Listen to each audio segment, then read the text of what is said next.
ನಿನ್ನೆ ಬಂದಂತಹ ಸಣ್ಣ ಮಳೆಗೆ ಸಾಯಿ ಲೇಔಟ್ ಸಂಪೂರ್ಣವಾಗಿ ಜಲಾವೃತವಾಗಿರುವಂತಹದ್ದು. ಸದ್ಯಕ್ಕೆ ನಿನ್ನೆ ಸುರಿದಂತಹ ಮಳೆ 12 ಗಂಟೆ ಕಳೆದರೂ ಕೂಡ ಇನ್ನೂ ಸಹ ಆ ಎಫೆಕ್ಟ್ ಇರುವಂತಹದ್ದನ್ನ ನಾವಿಲ್ಲಿ ಗಮನಿಸಬಹುದು. ಇಲ್ಲಿ ನೋಡ್ತಾ ಇರಬಹುದು ಸಾಯಿ ಲೇಔಟ್ನ ಒಂದು ಪ್ರತಿ ರಸ್ತೆಯಲ್ಲೂ ಕೂಡ ಇದೇ ರೀತಿಯಾಗಿ 3 ರಿಂದ 4 ಫೀಟ್ ನೀರು ಮಳೆ ಬಂದ್ರೆ ಬರುತ್ತೆ. ಇನ್ನು ಮಳೆ ಬಂದು 12 ಗಂಟೆ ಕಳೆದರೂ ಸಹ ಇನ್ನೂ ಕೂಡ 1.5 ಅಡಿಯಷ್ಟು ನೀರು ರಸ್ತೆಯಲ್ಲಿ ತುಂಬಿದೆ ಅಂತ ಹೇಳ್ಬೋದು. ಇನ್ನು ಸಾಕಷ್ಟು ಮನೆಗಳು ಅಂದ್ರೆ ಪ್ರತಿ ಬಾರಿ ಕೂಡ ಮಳೆ ಬಂದಾಗ ಮಳೆಯ ನೀರಿಗೆ ಮನೆಗಳು ಸಂಪೂರ್ಣವಾಗಿ ಜಲಾವೃತ ಆಗುತ್ತೆ.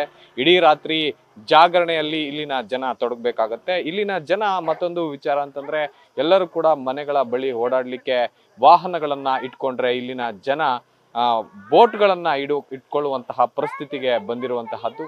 ಪ್ರತಿ ಮನೆಯಲ್ಲೂ ಕೂಡ ಒಂದೊಂದು ಬೋಟನ್ನು ಇಟ್ಕೋಬೇಕು ನಾವು ಪ್ರತಿ ಬಾರಿ ಮಳೆ ಬಂದಾಗ ಓಡಾಡ್ಲಿಕ್ಕೆ. ಆಗ ಮಾತ್ರ ನಾವು ಓಡಾಡ್ಲಿಕ್ಕೆ ಸಾಧ್ಯ ಆಗುತ್ತೆ, ಇಲ್ಲಾಂದ್ರೆ ಓಡಾಡ್ಲಿಕ್ಕೆ ಸಾಧ್ಯ ಆಗಲ್ಲ ಅನ್ನುವಂತಹ ಮಾತು ಇಲ್ಲಿನ ಸ್ಥಳೀಯರದು.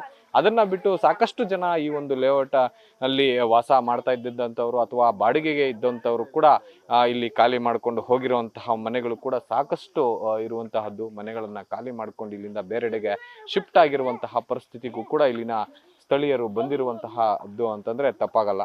ಇನ್ನೂ ಕೂಡ ಮಳೆಯ ನೀರಿಗೆ ಹೈರಾಣಾಗ್ತಾ ಇರುವಂತಹ ಜನರ ಗೋಳಾಟ ಅಂತೂ ಕೇಳಕ್ಕೆ ಸಾಧ್ಯ ಇಲ್ಲ ಅಂತಂದ್ರೆ ತಪ್ಪಾಗಲ್ಲ. ಕ್ಯಾಮ್ರಾ ಪರ್ಸನ್ ರಘು ಜೊತೆ G V. Chandrashekar, news first, Bengaluru. News first ನಿರ್ಭೀತಿಯಿಂದ ನಿಮ್ಮ ಪರವಾಗಿ.